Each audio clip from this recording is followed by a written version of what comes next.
In the days after Jesus was born in Bethlehem, a quiet wonder filled the land. Far away in the east, 3 wise men, scholars who studied the stars, noticed something extraordinary, a new star, brighter than any they had ever seen. In their ancient writings, such a sign meant one thing: a great king had been born.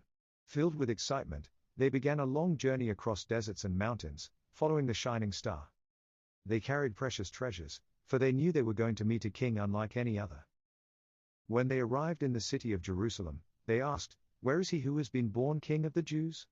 We have seen his star in the east and have come to worship him."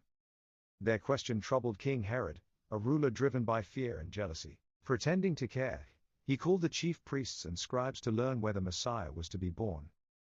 They replied, "In Bethlehem of Judea, just as the prophet foretold."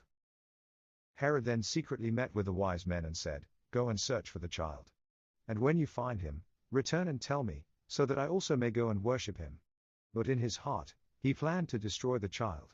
The wise men continued their journey, and the star appeared again. It led them straight to the place where the child Jesus was. When they entered, they found Mary, Joseph, and the young Jesus. The moment they saw him, they fell to their knees and worshipped. They knew they were not standing before an ordinary baby, they were in the presence of the promised Messiah. Then they opened their treasures and offered 3 sacred gifts: gold, which represented kingship, declared that Jesus is the King of Kings, worthy of honor, glory, and authority. Frankincense, used in temple worship, symbolized divinity, acknowledging Jesus as God in human form, the one who deserves our worship. Myrrh, a spice used for burial, pointed to Jesus' future sacrifice, showing that he came to die for the sins of the world and rise again in victory. After presenting their gifts, they rested for the night. But God warned them in a dream not to return to Herod.